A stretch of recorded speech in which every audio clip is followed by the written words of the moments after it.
Bien, iniciamos en Salud y Previsión y le damos la bienvenida al doctor Francisco Benz Brugal, quien es médico fisiatra y especialista en medicina deportiva. Bienvenido, doctor. Señores, muchísimas gracias por la invitación. Siempre un placer estar con ustedes y conversar de todos estos temas. Con estos temas que tenemos, hemos pedido refuerzo. Tenemos aquí al señor Félix de Sena, que es especialista en deporte. Así Entonces, como vamos a hablar de medicina deportiva, yo quiero que Félix de Sena nos ayude, porque él siempre sabe lo importante, no solo de hacer una buena medicina deportiva, sino de cómo al principio las cosas que hay que hacer para mantener una buena salud en los atletas. Gracias por estar con nosotros. Así doctor. es, así es. Adelante. Doctor, uno ha visto en estos días muchos videos y ve y la gente te pregunta en la calle, pero ¿qué es lo que le pasa a Fernando Tatis? Yo lo veo fildeando, yo lo veo tirando, yo lo veo corriendo, lo veo jugando hasta fútbol en el estadio, en el Petco Field de San Diego, pero no puede agarrar un bate. Bueno, lo que pasa es que la lesión de Fernando Tatis, no sé si ustedes saben que fueron de los huesos propios de la mano. Los huesos propios de la mano son una hilera de huesos que quedan en la parte media de la mano, donde realmente la irrigación sanguínea de esos huesos es muy tenue, muy ligera, son pequeños vasos sanguíneos. Entonces, el riesgo que tienen esos huesecillos es básicamente de necrosarse y obviamente tener que hacer una cirugía de una exéresis, o sea, sacar el hueso y retirarlo, y eso es una cirugía grande. Entonces, cuando uno tiene que retomar la actividad física, pues tiene que ser muy cauto, porque esos golpes contusos de atrapar o de apretar, agarrar un bate, pues podrían comprometer la estabilidad del hueso, porque están todos pegaditos por ligamentos muy pequeños uno con el otro, o podrían contribuir a que ocurra una necrosis, que de hecho es una de las complicaciones principales. Entonces, yo entiendo que un producto, porque así son los beisbolistas tan costosos como Fernando Tatis, no lo van a arriesgar poniéndolo a destiempo a jugar. O sea, y simplemente acuérdate que cuando tú bateas, el impacto se recibe justamente en esa parte de los huesos propios de la mano, cuando tú estás agarrando el bate. Entonces, yo entiendo que hasta que ellos no vean en la resonancia magnética y en los estudios de resonancia funcional, donde ya se ve incluso el flujo sanguíneo llegar a los huesos y el intercambio metabólico del hueso, cuando ellos no vean eso todavía en el estatus que ellos quieren, ellos todavía no van a permitirle. Que hay 350 millones de dólares. Exactamente. Entonces, parte de la responsabilidad del médico es manejar eso. Entonces, Es lo que no lo deben dejar montar motor ya. Bueno, pero... Aunque la lesión no fue un motor. ¿No fue un motor? Fue tirándose en un río. Ah, peor todavía. los muchachos son muchachos y obviamente este es un jovencito que tiene una cartera bastante... va a hacer lo que le da la gana. Eso ya nadie lo controla. ¿Cómo estamos en República Dominicana en niveles de medicina deportiva? Yo veo que las ligas, inclusive usted parte importante de la liga de fútbol, ¿cómo estamos tratando a nivel de ese control que uno ve que tiene? Pues definitivamente yo creo que ya tenemos la teoría, pero nos falta la implementación. En la implementación hay mucha falta todavía. Todavía las personas andan buscando todavía ahorrarse 3 centavos y muchas personas entienden que las personas para manejar los atletas puede ser cualquier individuo que sea médico y le guste el deporte. Y realmente la medicina deportiva es una especialidad médica y en algunos casos es una subespecialidad médica, porque en países como el nuestro y Estados Unidos, pues tú tienes que ser o ortopeda y especialista en medicina deportiva, o médico familiar, especialista en medicina deportiva, o fisiatra y médico y especialista en medicina deportiva. Sería una subespecialidad. En otros países como Brasil, como Cuba, como España, es deportología, que es un médico primario que trabaja con el deporte. Pero cualquiera que sea de los casos, es necesario tener un médico especialista en medicina deportiva, porque la persona que atiende a tu abuelita cuando se fractura la cadera no puede ser el mismo que atienda a un atleta con una lesión minúscula que puede comprometer su futuro. Hay lesiones que son deportivas, no sé si Félix me ayuda en esto, que son más comunes en ciertos deportes y en ciertas posiciones. Por ejemplo, tú dices, ¿qué le pasa a los pitchers? Los pitchers tienen cierto problema con algunos huesos. Hay algunos, en el fútbol hay otro tipo de lesiones. ¿Cuáles son las más frecuentes? Y si hay posiciones o deportes que no hay realmente, que solamente es el exceso a nivel de actividad. Definitivamente va a depender del deporte y la cantidad de impacto. Los deportes se han clasificado según el nivel de actividad física y de impacto que tienen, de acuerdo al riesgo. Pero una de las cosas que obviamente todo médico que está ligado a la actividad deportiva tiene que saber a la hora de razonar qué puede haber pasado con un atleta es cuáles son las lesiones más frecuentes.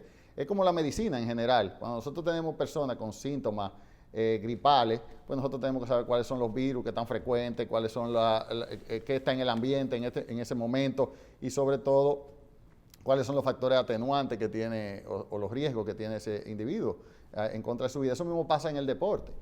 El médico que está involucrado en un deporte en específico, pues definitivamente tiene que manejar la epidemiología, o sea, la ocurrencia de eventos en esos atletas, cuáles son los más frecuentes. Y por ejemplo, en un pitcher, tú sabes que al usar su brazo, pues en el brazo dominante va a tener lesiones en el manguito rotador, en el codo, en el UCL. Sí, precisamente.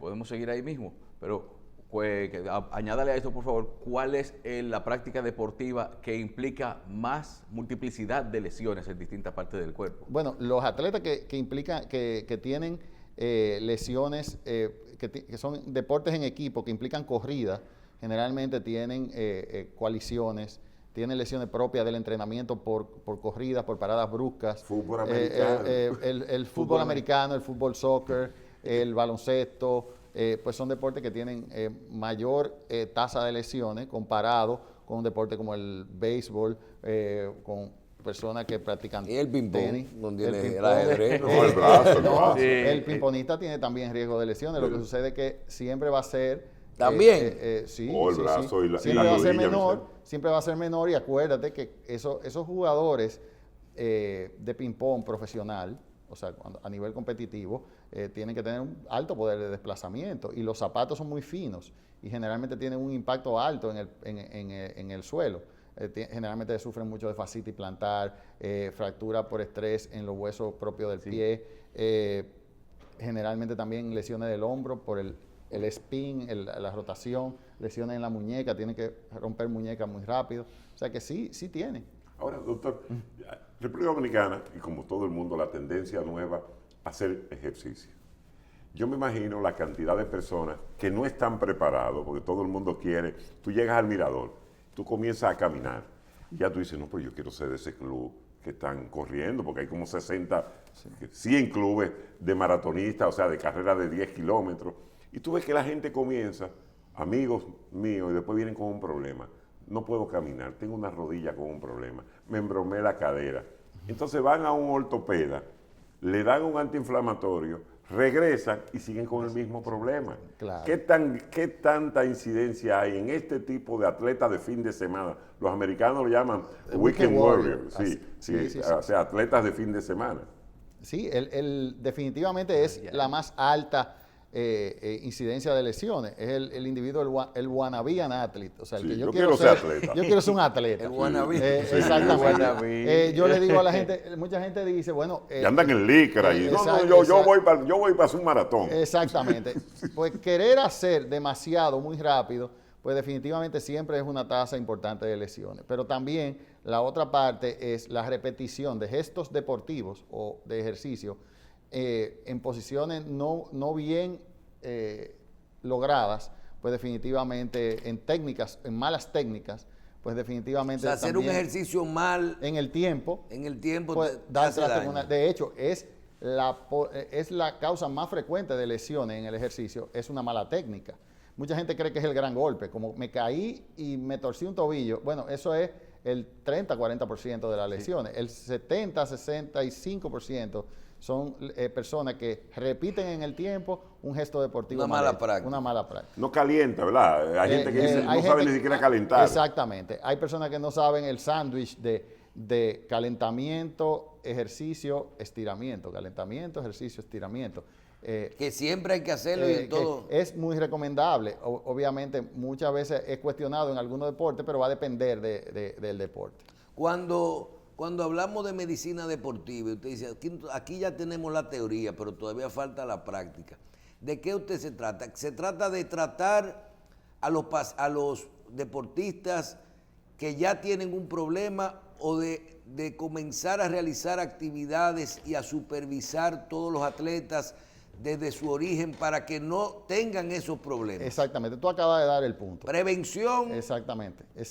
Prevención es una parte muy importante. La medicina deportiva no solamente se encarga de regular las lesiones cuando ocurren, se encarga de hacer un programa de prevención. Por ejemplo, si tenemos una temporada 2000... Si usted trabaja para una liga o para un equipo, usted tiene que supervisar a cada... Deberíamos llevar estadísticas, pero cada equipo de una liga es una entidad independiente.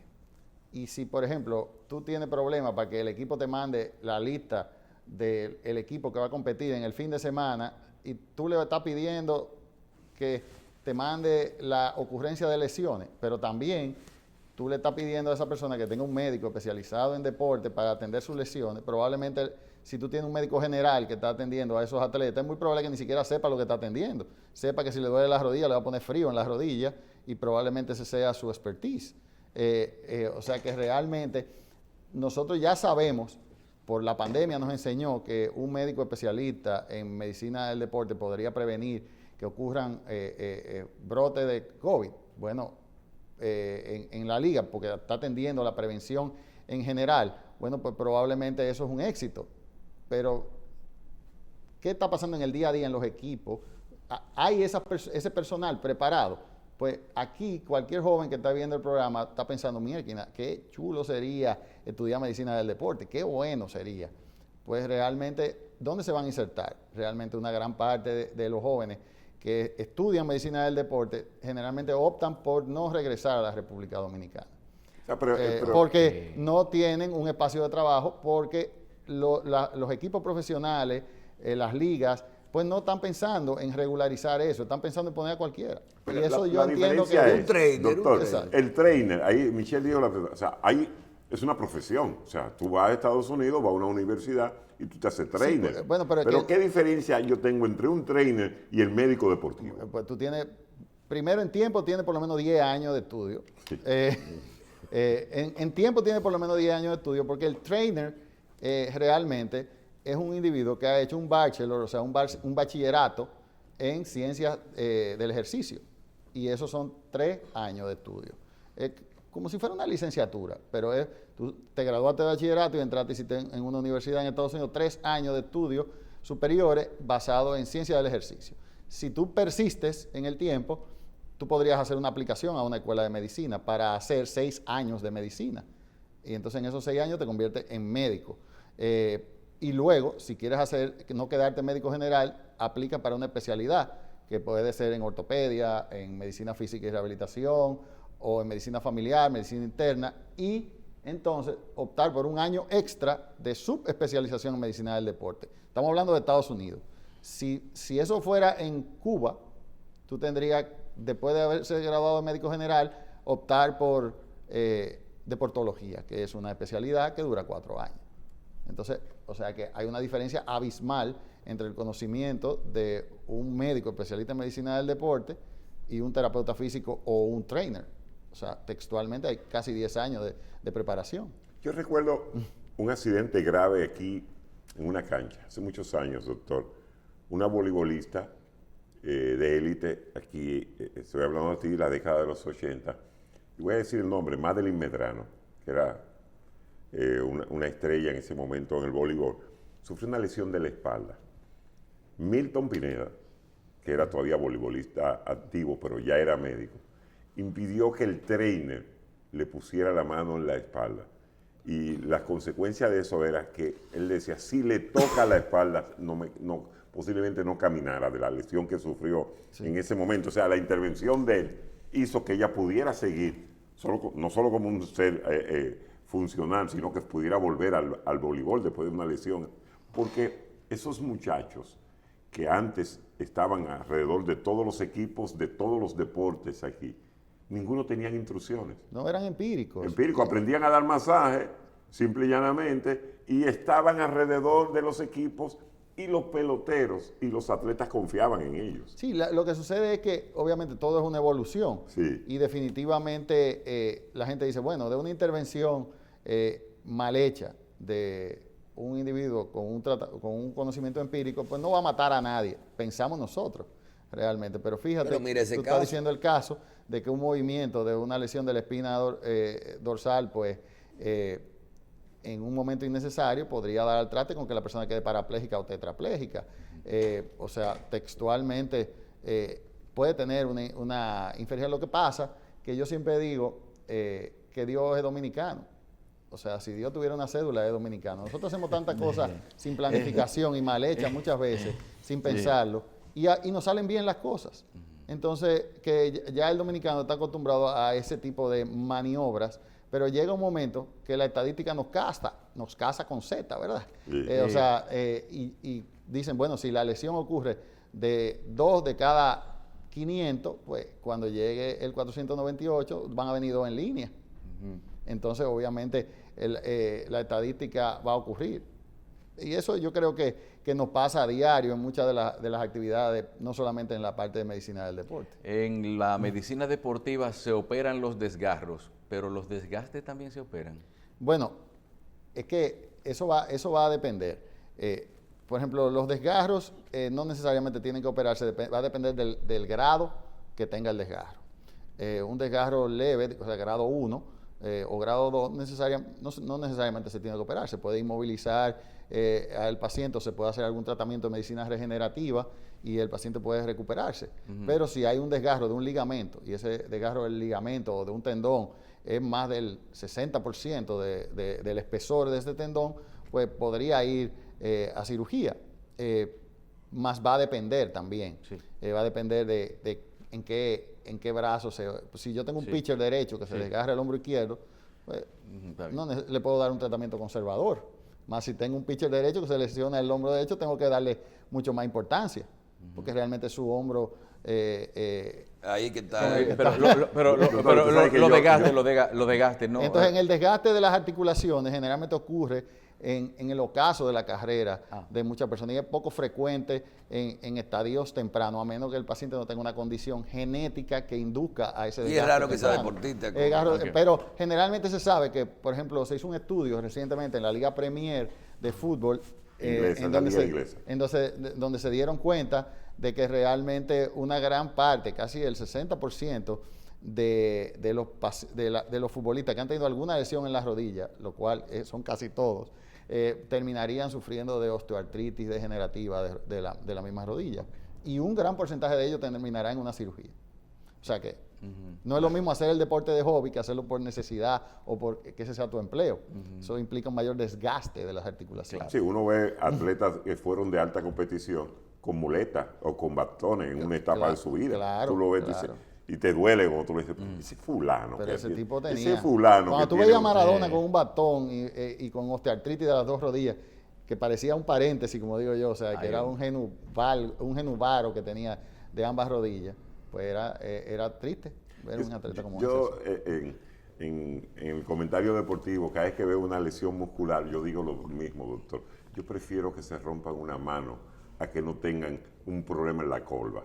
O que no tengan eso. Porque he visto, y esa es la pregunta, ¿qué tan graves son estos problemas, doctor? Porque siempre reaparece. O sea, un jugador que se lesiona en un muslo con un músculo alado esa lesión vuelve a aparecer y se pasa en el año y posiblemente la carrera de ese jugador con ese problema. Normalmente, esos problemas del tendón de la corva están muy vinculados con el entrenamiento adecuado del trabajo de los músculos del núcleo del tren superior, o sea, de lo que le decimos el core. Y generalmente, muchos de los atletas, cuando están sobreentrenados en una parte, hacen lo que se llama el pelvis tilt. O sea, que la pelvis se flexiona ligeramente hacia adelante. Y eso ala el tendón de la corva. Y generalmente ocurre cuando un atleta, por ejemplo, en los futbolistas, han jugado muchos minutos, y ese atleta pierde el tono muscular y se empieza a tener posturas en el juego que son incorrectas. Y ahí ocurre esa lesión. Normalmente son faltas en el entrenamiento, o sea, no se ha visto, pero si se tuviera un tratamiento preventivo de las lesiones, se tuviera un récord de esos atletas, se podría prevenir muchísimo. Definitivamente la mejor lesión es la que no ocurre. Doctor, pues entonces todo está medido ya a nivel de medicina deportiva. En medicina deportiva todo está medido, porque la medicina deportiva implica un ahorro importante en el gasto de los equipos. No es todo lo contrario, no nos sale cara. Pero realmente, porque, mira, por ejemplo... Antes que el doctor siga, los Mets de Nueva York hace 2 años votaron a todo el mundo en el departamento médico, porque los jugadores estaban yendo mucho a la lista de incapacitados y estaban permaneciendo demasiado tiempo lesionados. Entonces, yo estoy pagando millones, Michelle, millones de dólares. O sea, cuando yo te coloco en una lista, no me está funcionando. No está funcionando. Entonces, por ejemplo, hubo un equipo, y ahora no me viene el nombre, porque la verdad es que en la Liga Premier de Fútbol en Inglaterra, que decidió, en vez de invertir en superestrella del fútbol, invertir en buena medicina del deporte, para contabilizar los minutos de cada jugador, tener jugadores sanos que entraran, que se lesionaran poco durante la temporada, y de repente eso se convirtió en uno de los grandes milagros de un equipo llegando al título en la Liga Premier. Está en los anales de medicina del deporte. Cuando ganó el Tottenham. No fue el Tottenham, ahora no me viene el nombre, pero realmente fue en base a prevención de lesiones y control de sobreuso y de abuso de minutos en los jugadores. Si ya en República Dominicana tenemos la teoría, ¿cuál es el siguiente paso? ¿Es un tema de conciencia en las ligas? ¿Es un tema de presupuesto? ¿Es un tema de políticas públicas? Es un tema de... cabeza, Michelle. ¿Quién puede tomar las decisiones para hacer la inversión necesaria en medicina deportiva en nuestro país? Pues fíjate que yo entiendo que, primero, es un problema de valorización de la profesión. El valor que tiene la medicina deportiva en mi práctica me la doy yo con los resultados que tiene mi paciente a nivel de una clínica que yo tuve la oportunidad de poner en su momento. Pero realmente si yo esperara que fueran las federaciones, que fueran las ligas, que fueran las cosas, las que dieran el valor a eso, realmente me hubiese ido del país hace mucho tiempo. Porque realmente no hay una forma en la cual una persona pueda vivir dignamente de la medicina del deporte si su único empleo, su único trabajo sería en lugares oficiales o del Estado. Entonces hay que importantizar eso, porque nos ponemos muy contentos cuando ganamos una medalla, pero realmente, ¿cuántas medallas no hemos dejado de ganar por haber tenido una lesión y haber tenido una persona que no era capaz de atender esa lesión en su momento? ¿O cuántos jugadores tuvieron una lesión importante en un equipo y no pudieron jugar el día de su partido más importante o del partido más importante? Eso no lo sabemos, ni siquiera tenemos una estadística de eso. Y realmente no importantizamos esas cosas. Pero yo entiendo que todo es un proceso. Vamos muy bien, estamos mejorando la calidad de los atletas, todavía tenemos problemas de lo que comen nuestros atletas, no controlamos, no tenemos estadística de nada de eso. Cuando hay un atleta que tiene una lesión, tú dices, ¿y dónde está la evaluación que se hizo en el año 2002 para ver cómo veía, en el 2014 para ver cómo venía esto? No sabemos. Simplemente damos golpes a ciegas. Pero llegará el momento en el cual eso será requerido, porque ya ganar 14 medallas no será suficiente, queremos más. Ay, ganamos 14 medallas, ahora queremos ganar 24. No llegamos a 24. ¿Qué nos pasa? Los pequeños detalles. Bien, doctor, a nivel de eso que menciona Félix, que es la medicina deportiva no profesional, sino de la gente que está haciendo deporte todos los días, 3 veces a la semana, los gimnasios, los diferentes deportes. ¿Qué usted le dice? ¿Qué puede hacer para, puede ir a un especialista en medicina deportiva y decir, yo estoy practicando esto, y te pueden dar las recomendaciones necesarias en el deporte que estás haciendo. Claro que sí. O sea, hacer su propia, canalizar su propia medicina individual deportiva. Mira, una de las quejas más importantes que yo recibo a diario en mi consulta son personas que han ido a múltiples médicos que no tienen la especialidad de medicina del deporte y el consejo es que abandone esa práctica deportiva, que deje de hacer eso. Pero usted sabe el tiempo, la dedicación o la importancia que tiene el ejercicio en la vida de un ser humano. Definitivamente, cada quien importantiza la actividad física de distintas formas. Hay personas que incluso lo hacen hasta por salud mental.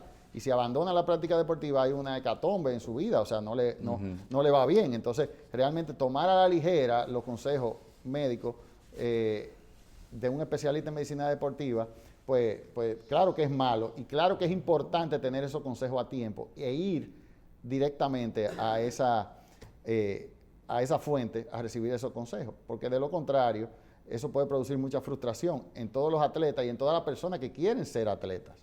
Michel, aquí se está dando, y los amigos lo saben, una locura con el ciclismo.